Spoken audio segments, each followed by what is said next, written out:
कैसे हो प्यारे बच्चों। आज हम अपना जो गणित का हमारा जो 7th क्लास का गणित प्रकाश है उसका अध्याय 2 का पेज नंबर 26 और 27 करेंगे। ये हमारा पेज नंबर 26 है और ये पेज नंबर 27। आज हम ये दोनों करेंगे। और पेज नंबर 26 में ऊपर ये 5 क्वेश्चन दे रखे हैं। इसको हमने किस तरीके से करने हैं, जैसे हमने यहाँ पर सीखा था इस तरीके से आज हम सॉल्व करेंगे। तो स्टार्ट करते हैं कि दिए गए व्यंजकों में से, व्यंजक इंग्लिश में इसको एक्सप्रेशन कहते हैं, दिए गए व्यंजकों में से प्रत्येक व्यंजक की तुलना करने के लिए यानी ज़्यादा का निशान, कम का निशान अथवा बराबर का उपयोग कीजिए। क्या आप इस जटिल गणनाओं के बिना कर सकते हैं, यानी हमें इसको भाई जैसे 245 जमा 289 है, इसको असल में नहीं जोड़ना, कि बिना जोड़े क्या हम बता सकते हैं कि कौन सा व्यंजक बड़ा है कौन सा छोटा है। प्रत्येक स्थिति के लिए अपना अनुमान व्यक्त कीजिए। ठीक है, पहले तो हम अनुमान लगाएंगे। ये मैंने 5 क्वेश्चन इधर लिख दिए। यहाँ पर अनुमान में देख के हमें ये लग रहा है कि ये 245 ये ज़्यादा फर्क डाल रहा है, तो अनुमान में हम क्या कहेंगे, ये देखो ये हमारा अनुमान कि 245 जमा 279 बड़ा होना चाहिए 246 जमा 285 से। ये हमारा अनुमान है। अब असल में नाप के देखते हैं। अब आप जैसे देखो इसमें करने का तरीका क्या है। इसमें 245 है, ये 246 है, तो हम क्या, मैं दूसरे रंग का पेन ले लेती हूँ आपको समझाने के लिए। देखो ये 245 है, ये 246 है, इन दोनों में छोटा देखो, ये छोटा है, ये कितना बड़ा है, 1 नंबर से बड़ा है, क्योंकि 245 में 1 जोड़ेंगे 246 हो जाएगा। अब अगला देखो ये 289 है, 89 90 था 289 है, और ये 285 है। छोटा कौन सा है, 285। कितना बड़ा है, ये कितना इससे बड़ा है, तो कैसे करेंगे, 286 287 288 289, यानी 285 में हमने 4 जोड़े तो हमारा 289 हो गया। ठीक है, तो अब हम इसको ऊपर वाले को भूल जाएंगे, क्योंकि हमने जितना जितना जिसमें जो फालतू था वो हमने इधर लिख लिया।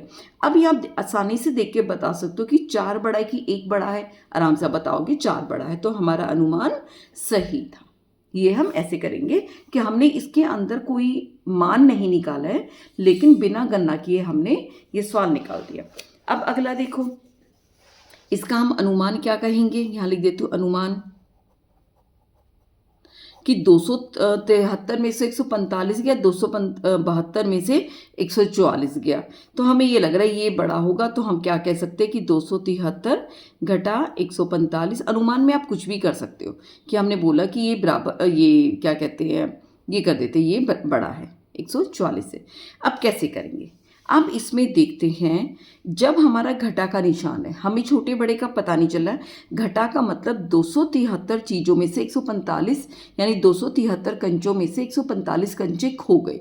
इसके अंदर क्या है, 272 में से 144 खोए, तो हम क्या करेंगे, दोनों में इसको 272 बनाना है, तो इसमें से भी 1 घटा कर देंगे और इसमें से भी 1 घटा कर देंगे, है ना, ताकि हमारा ये घट के रह जाएगा 272 और ये भी 272 रह गया।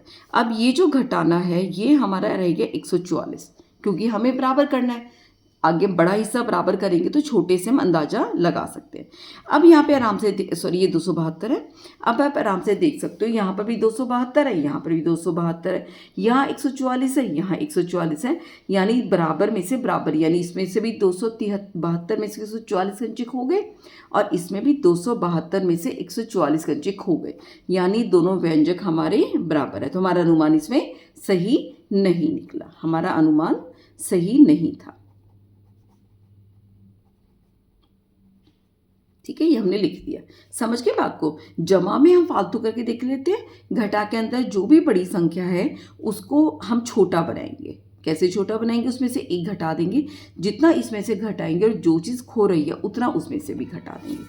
अब अगला आता है हमारा 364 587 363 579, लेकिन ये तो बराबर सा ही लग रहा है, तो इस बार हम कह देंगे हमारा अनुमान क्या हो सकता है कि 364 587, ये मेरे को ज़्यादा बड़ा लग रहा है, तो इसलिए हमारा अनुमान ऐसा जाना चाहिए। देखते हैं। अब यहाँ देखो, असल में ये करते चेक ये 363, ये 364, कितना फालतू है? एक फालतू है।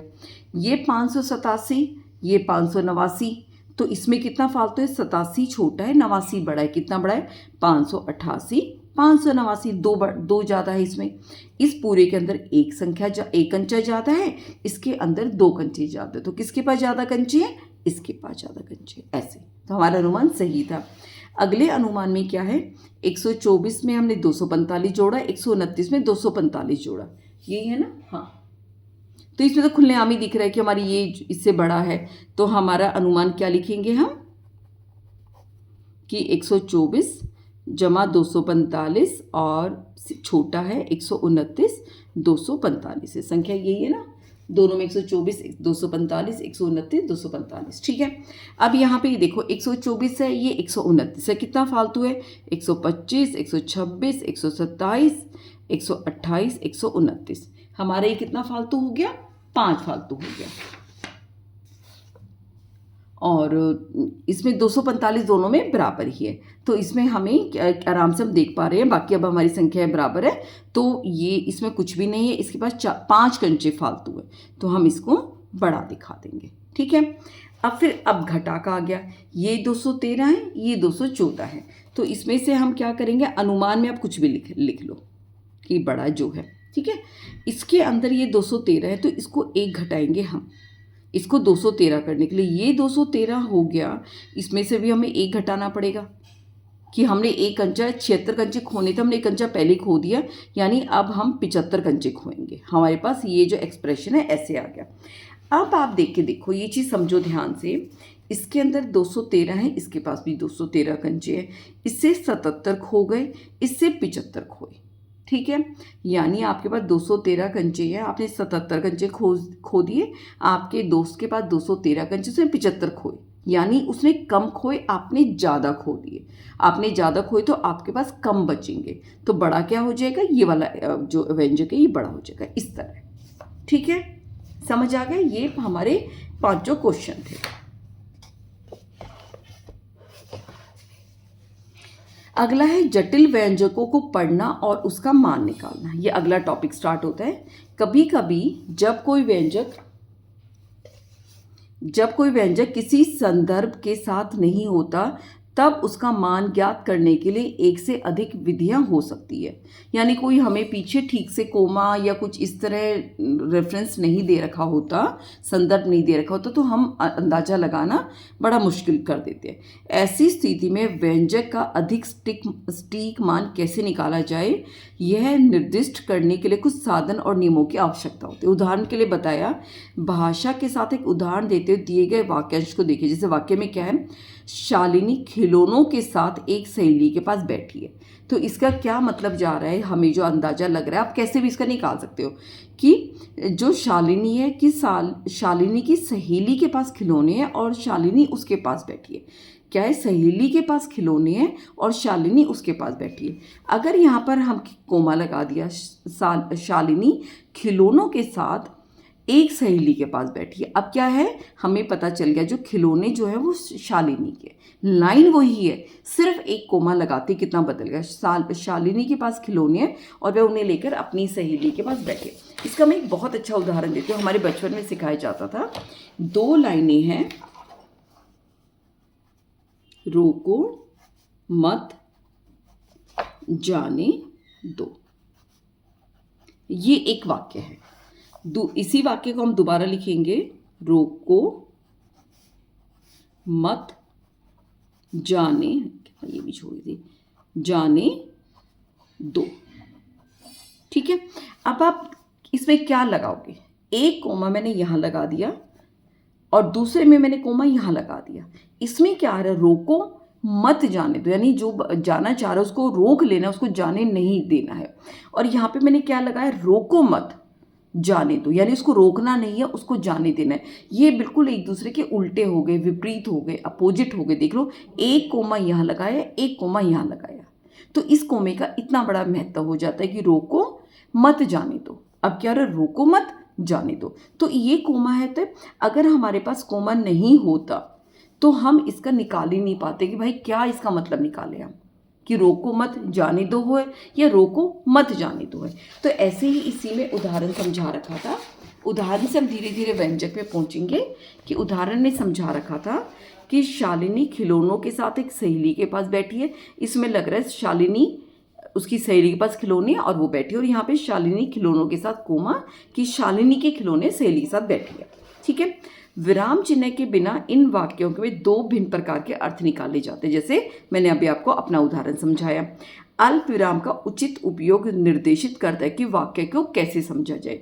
जब हमने कोमा अल्प विराम लगाया उससे हमें पता चला कि कहना क्या चाह रहा है जो वक्ता है। आइए एक व्यंजक देखते हैं जिसका मान एक से अधिक विधियों से निकाला जा सकता है। क्या है? मल्लेश खेल के मैदान में 30 कंचे लाया। अरुण कंचों के 5 थैले लाया।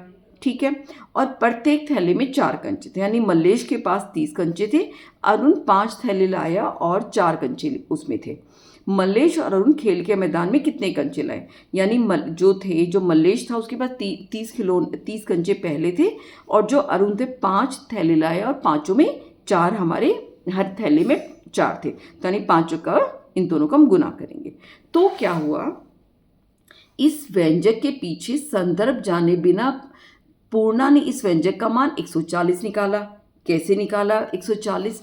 उसने क्या किया, 30 को 5 से जोड़ा, कितना हो गया 35। अगर उसके पास ये नहीं बताया जाता, ये सिर्फ ये एक्सप्रेशन देते भाई इसको सॉल्व करो, तो उसने क्या किया, पूर्णा ने 30 में जोड़ा 35 को 4 से गुना किया, 35 70 100, उसने उत्तर निकाल दिया 140। ठीक है, पीछे कहानी नहीं पता थी उसको, एक व्यंजक दिया उसने उत्तर निकाल दिया 140। ठीक है, जब मान 140 पता चला कैसे निकाल दिया, उसने पहले 30 और 5 को जोड़ा जिससे 35 प्राप्त हुआ, और फिर 35 को 4 से गुना करके 140 प्राप्त किया, जैसे अभी आपको करके दिखाया। मल्लेश ने इस व्यंजक का मान 50 निकाला। कैसे 50 निकाला? क्योंकि मल्लेश को तो पता था। उसने क्या किया, पहले 5 और 4 को 30 तो था ही, 5 और 4 को उसने जोड़ा, बाद में 5 और 4 को गुना किया, 5 के 20, अब उसको जोड़ा 20। अब ये देखो, अगर हमें नियम नहीं पता हो, इसका उत्तर ये भी आ रहा है, इसका उत्तर ये भी आ रहा है, यानी इसका मान 140 भी है, मान 50 भी है। अगर संदर्भ पता तो हम ये उत्तर निकालेंगे भाई, अब कुल मिला के 50 कंचे हो गए। मल्लेश ने उसने 5 गुना करके टीटी। इस स्थिति में मल्लेश सही, किंतु पूर्णा ने इसे गलत क्यों समझा? क्योंकि उसे पीछे का संदर्भ नहीं पता था। जिस प्रकार व्यंजक 30 जमा 5 गुना 4 को केवल देखने से यह स्पष्ट नहीं होता कि हमें पहले योग करना चाहिए, कि पहले हम योग करें या पहले गुना करें। ठीक है, जिस प्रकार भाषा में विराम चिन्हों का उपयोग करके संदेह को हल किया जा सकता है, उसी प्रकार व्यंजकों का मान निकालने के लिए संदेह को हल करने हेतु गणित में कोष्ठकों और पदों की धारणा का उपयोग किया जाता है कि हमें कैसे इसको हल करना है।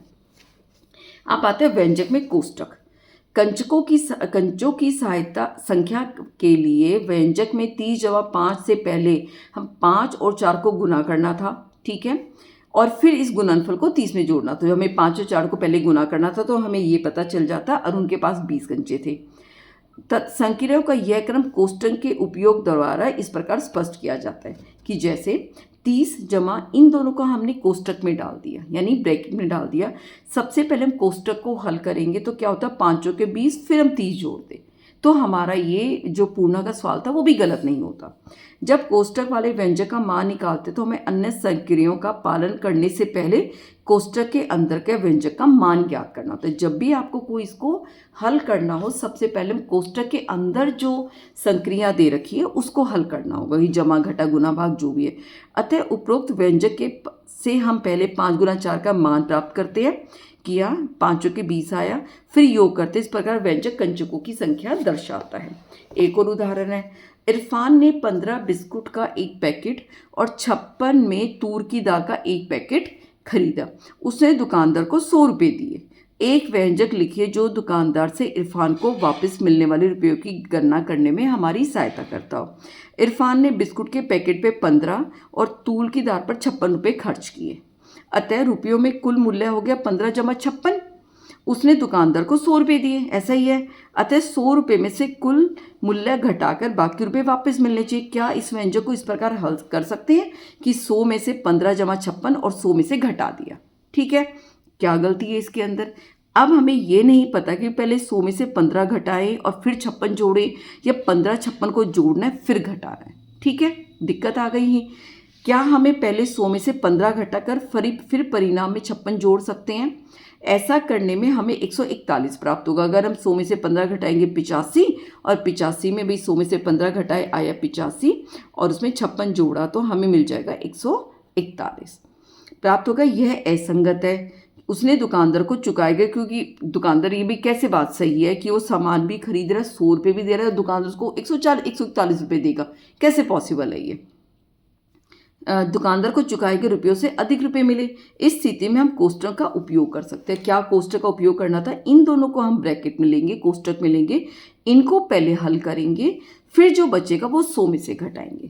पहले कोष्टक के अंदर का व्यंजक का मान निकालने पर इन दोनों को जोड़ेंगे, आया 71, 100 में से 71 प्राप्त होगा और 29 है, अतः इरफान को 29 रुपये मिलेंगे। तो सबसे पहले हमने ये सीखा, हमें कोष्टक को हल करना होता है। कोष्टक के अंदर जितने व्यंजक है, जितने संक्रियाएं हैं, जमा घटा गुना भाग की, सबको हल करेंगे और फिर जब एक संख्या रह जाएगी तब हम कोष्टक को हटाएंगे।